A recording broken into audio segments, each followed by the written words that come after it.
Welcome to the deep dive. Ever wished you could learn English even while you're catching some Z's? Yeah, it does sound a bit like a dream, doesn't it? It really does. Like effortlessly absorbing a language without even being awake Mm, seems almost too good to be true. right. But there's this really compelling idea out there that our brains might actually be doing some kind of language processing even while we sleep. Which is fascinating. And we've been digging into a guide that looks specifically at this, how listening to English during sleep could, support your language learning. Exactly. So our mission really in this deep dive is to figure out what the real potential is here. Not as some magic bullet, obviously, No, no magic bullet. but maybe as a smart way to weave learning into time you wouldn't otherwise be using, right? That downtime. Okay, so let's jump right in then. Can our brains really take anything in when we're, completely out of it? Well, that's a good question. This guide we looked at starts with something I think we've all experienced. You wake up and there's a song just stuck in your head. Oh, yeah, definitely. The dreaded earworm. Exactly. And that kind of proves our brains are still active with sound, doesn't it? Even when we think we're switched off. It absolutely does. And what's really remarkable is that during sleep, particularly in those lighter stages, and also REM sleep, when you're Oh, dreaming, really? there's still quite a bit of neural activity going on. The brain actually shows a heightened responsiveness during these times, To sound. especially to sounds and languages it's already familiar with. So if you've been learning English, Ah, okay. So familiar things. exactly. And this kind of opens the door to what people often call passive learning or sometimes sleep-assisted learning. Sleep-assisted learning. Okay, Right. so just to be super clear, we're not talking about some kind of magical overnight language download like I won't wake up fluent in Mandarin tomorrow if I play it tonight. Unfortunately not. That's a really key point the guide makes sure to emphasize. This isn't about suddenly acquiring a completely new language from scratch in your sleep. Right, that would be asking a bit much. It really would. Instead, its power or its potential power lies in reinforcing what you've already been learning while you were awake. Okay, reinforcing. I like that. Think of it as a subtle, consistent way to just keep that learning engine running, gently ticking over. That makes a lot of sense. It's like your subconscious is still there, kind of quietly picking up on the patterns, maybe. The rhythm of English. Yes, the rhythm, the intonation, perhaps cementing vocabulary you've already studied or been exposed to. The guide actually uses a great image for this. It says it's like keeping the engine warm. Precisely. Yeah. If you've been actively studying English, putting in the hours, then exposing yourself to the language passively while you sleep might help maintain that familiarity. Keep your brain sort of in English mode. Exactly. It keeps your brain fine-tuned to its unique sounds and structures. It maybe stops your mind from completely disengaging from English during those, 8 hours or so of downtime. Which is interesting when you think about strengthening those connections, the neural pathways for the language. It is. How that might work on a deeper level is still being researched, but the principle of reinforcement is pretty well established in learning. Okay, so let's talk practicalities then. What's the actual payoff? What are the real, tangible benefits the guide suggests we might get from having English audio playing while we're asleep? Well, it outlines several potential advantages. The first one they mention is improved pronunciation. Pronunciation. Yeah. How can just listening in my sleep help me speak better? That seems like a bit of a leap. Well, the theory is that by repeatedly hearing native speakers, saying words with their natural intonation, their natural rhythm, Okay. your brain starts to internalize these sound patterns subconsciously. Well, subconsciously. Right. And over time, this repeated exposure could contribute to you developing more accurate, maybe more confident pronunciation when you actually speak. It's like training your ear. Training the ear. Your ear learns to recognize the subtleties, the phonetic nuances of English, and eventually that might translate into better reproduction of those sounds. Okay, I can sort of see that. Like an auditory version of muscle memory, maybe? That's a pretty good analogy, actually. Yeah. All right. Benefit number 2 mentioned is better listening skills. Now that feels a bit paradoxical. How do we get better at listening when we're not consciously, paying attention? It does seem counterintuitive, doesn't it? But even in that passive state, your brain is still processing the sounds around you. To some degree. To some degree, yes. Mhm. So consistent exposure to spoken English, even if you're not actively trying to understand every word, Right. it Helps your brain get more accustomed to the sounds, the cadence, the sort of natural flow of the language. So it becomes more familiar. Exactly. Increased familiarity. And that can make it easier later on, when you are actively listening, to understand English in real-world situations. Conversations, movies, even this deep dive. Building an auditory comfort zone, Yeah, maybe. that's a nice way to put it, yes. An auditory comfort zone. Okay. The guide also talks about enhanced vocabulary retention. This seems to tie back to that reinforcement idea we discussed earlier, right? Absolutely. It's all about reinforcement. Repetition is just such a powerful tool for memory, for consolidating things we've learned. Like flashcards, but while you're asleep. Sort of. By hearing words and phrases repeated during sleep, you're essentially strengthening those memory traces in your brain, making them stickier. So again, not learning totally new words from scratch while unconscious. No, probably not effectively. But it's about solidifying the recall of words and phrases you've already encountered during your waking study, making them easier to access. What's interesting there is how that passive repetition might use different memory systems compared to when you're actively drilling vocabulary lists. That's a fascinating area, yes. How different states of consciousness interact with memory formation. Another point that really jumped out at me was that it's presented as a peaceful learning habit, stress-free, which sounds pretty appealing compared to, sometimes really intense study sessions that can feel like pressure.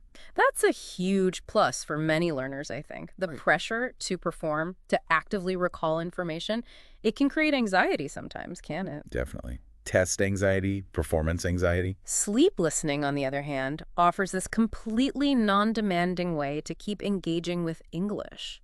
It's very gentle exposure. So it complements the harder work. It can nicely complement your more focused study sessions, yeah.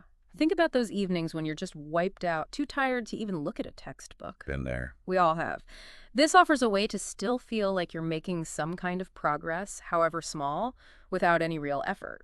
And for those listening, maybe people learning English in a country where it isn't the main language spoken. Yes. The guide points out the value of creating nighttime English immersion, which makes total sense, right? Yeah. You're creating that linguistic bubble around you. Precisely. If your daily environment doesn't offer much English exposure, this is a way to maximize it.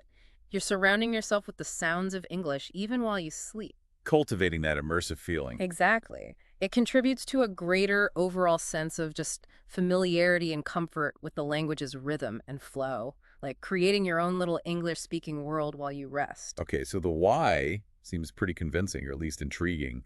Lots of potential benefits. But the big question is, what should we actually listen to? The guide gets specific here, right? It does, and it really stresses that not all audio is created equal for bedtime listening. Can't just put on a heavy metal playlist and expect to learn grammar. Heh, probably not the best approach. The key is choosing audio that's calm, reasonably repetitive, and easy to follow, or rather easy not to follow actively. Right, something that doesn't demand your attention. So what are some good examples? Well, the guide suggests things like slow English conversations, dialogues about everyday topics, daily life, shopping, travel, just small talk. Spoken clearly and not too fast. Exactly. Clear, natural pronunciation, but at a relaxed pace. In fact, something like this deep dive, hopefully. You think so? Well, with its relatively calm voices and, measured pace, it could potentially be a decent option for some listeners. Well, we appreciate the vote of confidence. What else? Audiobooks can be good, but crucially, with narrators who have a gentle, soothing voice, not someone overly dramatic or animated. Right. No action thrillers narrated at high speed. Definitely not. And then there are things called English sleep stories. Sleep stories. I have to admit, I wasn't really aware these were a specific thing for language learning. They are. They're stories specifically designed with calming language and a slow pace to help listeners relax and drift off while still providing that English exposure. Interesting. And the guide also mentioned something called vocabulary loops. What on earth are those? Vocabulary loops are basically just recordings that repeat specific English words and phrases over and over again. Just lists of words. Often, yes, or simple phrases. The idea is pure repetition, that this continuous loop, even just in the background, might help reinforce those specific vocabulary items passively. A bit like old school advertising jingles, maybe. The repetition makes them stick. That's actually a really good comparison. The principle is Similar repetition aiding memorability, even without focused attention. Now, just as important as what to listen to, the guide has a pretty strong warning about what not to listen to, right? If we're trying to learn and sleep. Absolutely crucial, yes. It warns against anything loud, fast-paced, or stressful. Okay, so what falls into that category? Think about things like fast-paced comedy shows. They might make you laugh, sure, Yeah. but that could jolt you awake. Right, not relaxing. Action movies, obviously the sound effects, the excitement, it keeps your mind racing. Definitely not sleep-inducing. And also, importantly, things like intense news reports. They can often be stressful or bring up anxieties. Yeah, the last thing you need before drifting off is worrying about world events. Exactly. The whole point of sleep listening for language learning is relaxation and gentle, passive exposure. It's not about creating heightened alertness or emotional tension. That makes total sense. We're aiming for dreamland, not staying glued to our headphones, processing, complex plots or upsetting news. Precisely. Keep it calm, keep it gentle. And the guide offers some reassurance here too, doesn't it? It notes that even if we don't consciously remember every single word or sentence we hear, Yes. our brain is still doing something. It's still processing on some level. That's a really important takeaway. Our subconscious mind doesn't just switch off entirely. It remains active, picking up patterns, recognizing familiar sounds, maybe making subtle connections. Even if we have no memory of the next morning. Exactly. It's the cumulative effect. Think of it like water slowly dripping on a stone. Each night's listening might seem insignificant on its own. But over time. Over time, that consistent exposure, even if you don't have specific memories of what you heard, can potentially build your overall familiarity and comfort with English in a really meaningful way. Okay, that's encouraging. So let's get down to brass tacks then. For someone listening who thinks, okay, I'm going to give this a try, how do they actually set up a sleep learning routine? The guide breaks it down nicely. It does, into some very practical, actionable steps. Step 1 is pretty obvious. Choose your audio. Right. Pick something suitable, calming English content. Could be this deep dive, maybe one of those sleep stories we mentioned, or even a vocabulary list if that appeals. Yes, selecting the right kind of audio is foundational, something you personally find soothing, and that doesn't require any real mental effort to listen to. Okay, step 2 is a really smart one, I think. Use a sleep timer. Ah, yes, very important. Because I know I've definitely fallen asleep with YouTube or a podcast playing and then woken up hours later to find it still going. We've all done that. The guide suggests setting it for maybe 30 to 60 minutes. Why that specific time frame? Is there a reason for that? Well, the thinking is that this duration often covers the initial stages of falling asleep, moving into lighter sleep where the brain might still be relatively receptive to external sounds. Okay, so you get the exposure as you're drifting off. Exactly. It allows for that period of passive listening without necessarily continuing all night long, which for some people could become disruptive later in their sleep cycle. The goal is gentle exposure during those lighter phases. Got it. Then step 3 is about volume. The guide really emphasizes keeping it low, Crucial. just loud enough to be a sort of soft background sound so it doesn't actually wake you up. Yeah. Seems obvious, but probably easy to get wrong. It is. The audio needs to be a subtle presence, almost like ambient noise, not the main focus. Remember, the goal is passive absorption, not active listening that needs your full attention. Low volume is key. Okay. Step 4 is about repetition. Listen to the same content for several nights in a row. Why is that repetition so helpful here? Well, as we touched on earlier, repetition is just such a powerful ally for memory and learning reinforcement. Right, the stickiness factor. Exactly. Yeah. By repeatedly hearing the same words, the same phrases, the same sentence structures, even passively, you're strengthening those neural connections. You're making them more readily accessible later on. Like walking the same path in your mind over and over. That's a great way to think about it, yes. The path becomes clearer, easier to follow each time you revisit it. So listening to the same track for a few nights helps solidify that specific content. Makes sense. And finally, step 5 is stay consistent. Ah, the magic ingredient in almost any learning process. Make it a regular part of your nightly routine. The guide compares it to habits like brushing your teeth before bed, something you just do. And that consistency is what really builds up over time, by making sleep listening a regular habit night after night. You're creating that sustained opportunity. Precisely. A sustained opportunity for passive exposure to English.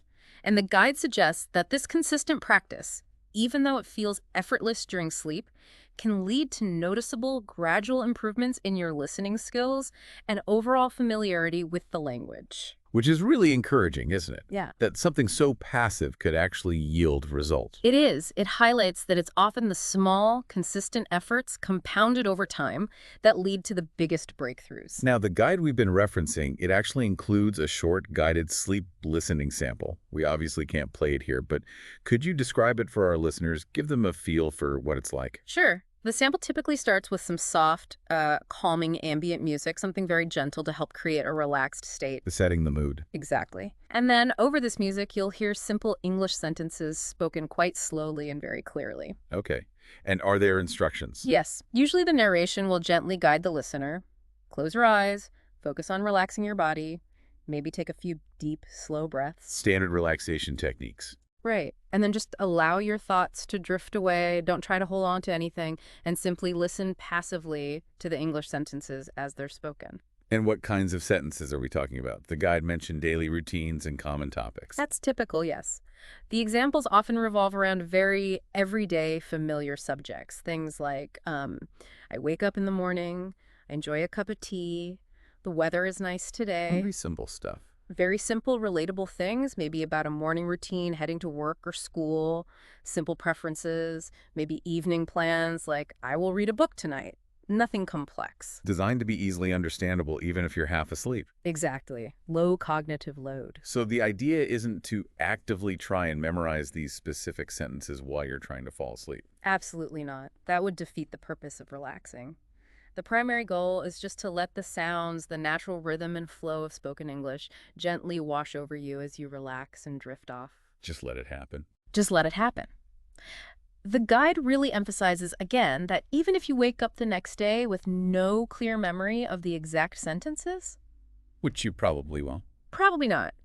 Your brain has still been doing its background processing. It's still been exposed, still been learning at that subconscious level. It's the cumulative effect again. It's all about the cumulative effect of that regular nightly listening, gradually contributing to improvements in your overall English comfort and proficiency. It really is a fascinating concept, isn't it?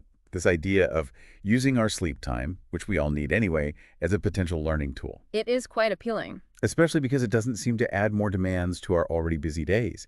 It taps into that desire we all have for, well, efficiency, maybe even slightly effortless learning, if that's possible. I think effortless supplement is maybe a good way to frame it. By consciously choosing to incorporate this kind of relaxed listening into your nightly routine, You're repurposing that time. you're essentially turning what would otherwise be purely downtime into, potentially, a valuable little opportunity for language enrichment. It's subtle, but could be a powerful way to support and enhance the active studying you do.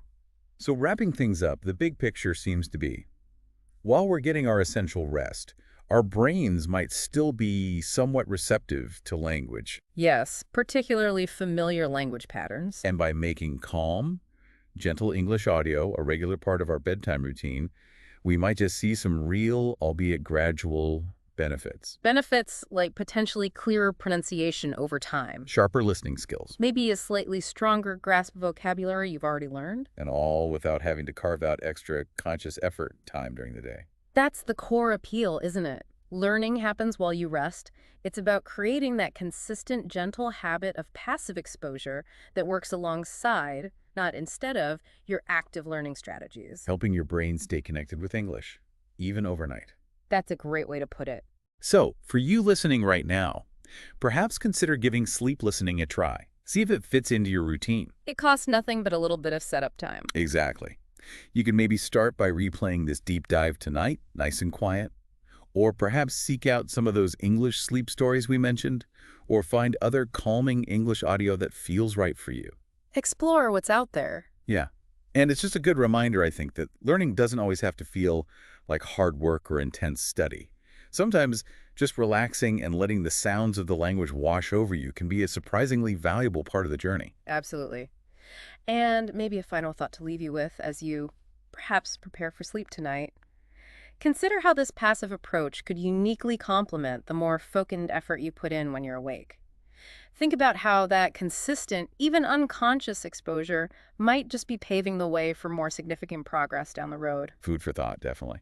Well, we hope this deep dive has given you some interesting ideas. Sweet dreams and happy learning.